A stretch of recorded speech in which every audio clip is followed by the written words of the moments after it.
नमस्कार। चलिए आज एक सफर पर निकलते हैं। एक ऐसा सफर जो हमें हजारों साल पीछे ज्ञान के एक बहुत गहरे समंदर में ले जाएगा। ये दुनिया है भारत के उन प्राचीन धर्मग्रंथों की जिन्होंने यहाँ की संस्कृति और सोच को एक आकार दिया है। बस एक पल के लिए कल्पना कीजिए, एक बहुत बड़ी लाइब्रेरी जिसमें 3000 साल से भी ज्यादा का ज्ञान, फिलॉसफी, कहानियां, सब कुछ सहेज कर रखा गया है। तो क्या कहते हैं, शुरू करें इस लाइब्रेरी का टूर? चलिए अंदर चलते हैं। अच्छा, तो इस टूर पर हम क्या क्या देखने वाले हैं? सबसे पहले तो हम इस ज्ञान के प्राचीन पुस्तकालय के आइडिया को समझेंगे।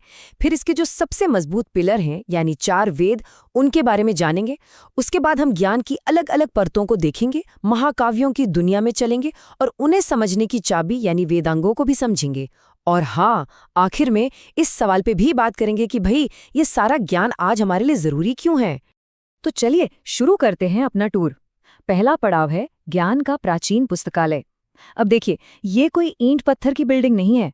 ये तो उन ग्रंथों का कलेक्शन है जो हजारों सालों तक एक पीढ़ी से दूसरी पीढ़ी तक सिर्फ जुबानी तौर पर पहुंचाए गए। इस पूरी लाइब्रेरी की जो बुनियाद है ना, वो एक शब्द पर टिकी है, वेद। ये शब्द संस्कृत की विद धातु से आता है, जिसका सीधा सा मतलब है जानना। तो इन ग्रंथों को ज्ञान का, नॉलेज का फाउंडेशन माना जाता है।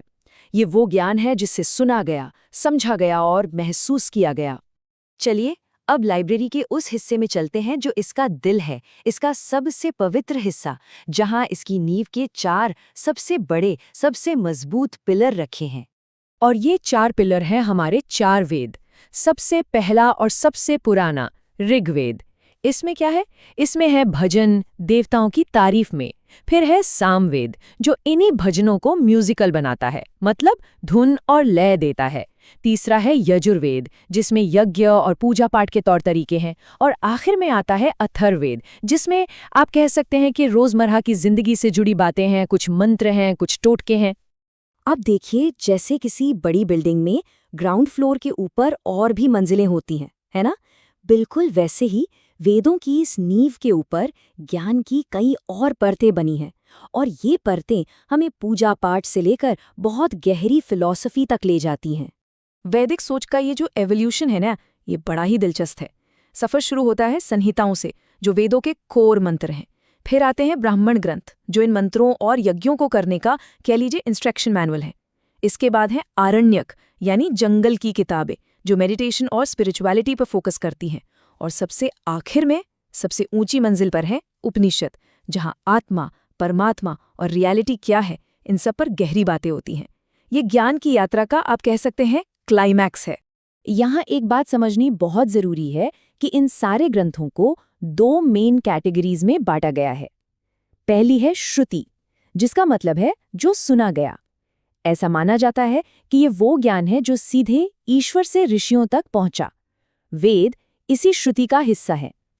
दूसरी तरफ है स्मृति, मतलब जो याद रखा गया। ये वो ग्रंथ हैं जिन्हें इंसानी ऋषियों ने लिखा अपनी समझ और याददाश्त के आधार पर, जैसे पुराण और महाकाव्य। तो चलिए, श्रुति की गंभीर दुनिया से निकलकर अब लाइब्रेरी के उस विंग में चलते हैं जहां सबसे ज्यादा भीड़ होती है। ये है कहानियों और महाकाव्यों का संसार। स्मृति साहित्य का, कह सकते हैं, दिल है ये। यहाँ हमें क्या मिलता है? यहाँ है पुराण, कुल 18 बड़े ग्रंथ, जिनमें पुरानी कथाएं, लेजेंड्स और राजाओं की वंशावलियां हैं। और फिर हैं हमारे 2 महान महाकाव्य, एक रामायण, राजकुमार राम की कहानी, और दूसरा महाभारत, कुरुवंश की वो जबरदस्त गाथा जिसके अंदर ही हमें मिलती है पवित्र भगवद गीता। अब सोचिए जरा, इतनी बड़ी और पुरानी लाइब्रेरी है, तो इसकी खजाने को समझने के लिए कुछ टूल्स, कुछ चाबियां तो चाहिए होंगी, है ना?